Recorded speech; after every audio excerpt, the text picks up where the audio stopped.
Pedri vs Gavi, qui gagne le plus au Barça?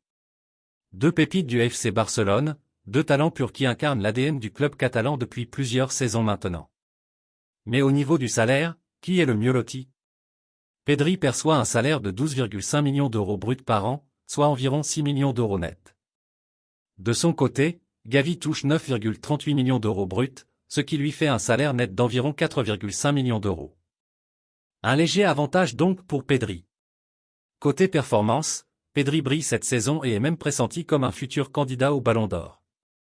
Il est l'un des milieux de terrain les plus influents du moment, capable d'évoluer dans différentes zones du terrain, d'assurer la transition entre la défense et l'attaque, et d'offrir une créativité précieuse.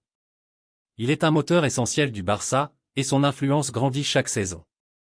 Gavi, lui, traverse une période plus difficile après une rupture des ligaments croisés qui l'a éloigné des terrains pendant plusieurs mois. Il a même perdu sa place de titulaire au Barça et en équipe d'Espagne.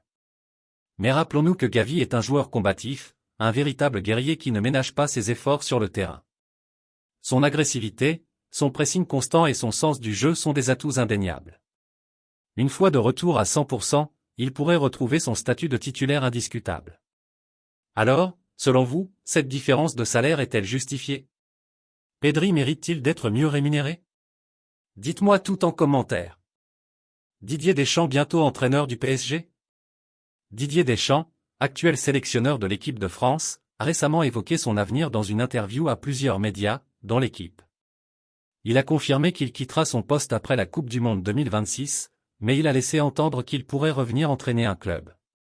Et pourquoi pas un mastodonte comme le Paris Saint-Germain?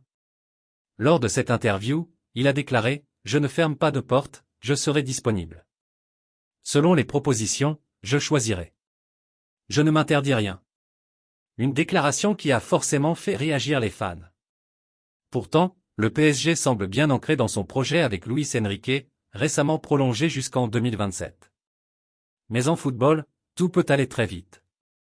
N'oublions pas que Deschamps a déjà une expérience réussie en club, notamment avec l'AS Monaco qu'il a mené en finale de la Ligue des Champions en 2004, et avec l'OM, où il a remporté plusieurs titres nationaux.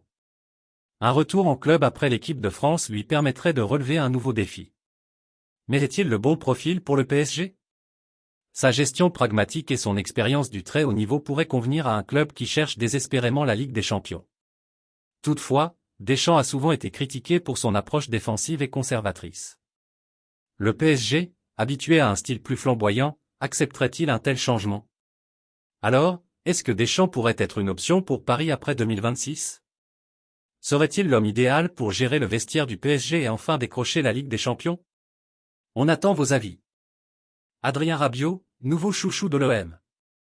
Adrien Rabiot, formé au PSG, a surpris tout le monde en rejoignant l'OM sous la direction de Roberto De Zerbi. Un choix audacieux qui s'est révélé payant, puisque le joueur est rapidement devenu un élément clé du milieu de terrain marseillais. À 29 ans, l'international français semble plus épanoui que jamais. Dans une récente interview pour DAZN, il a déclaré qu'il ne regrettait pas de ne pas avoir rejoint un club plus prestigieux comme Manchester United. Il met en avant l'amour des supporters marseillais, qu'il considère comme unique en Europe.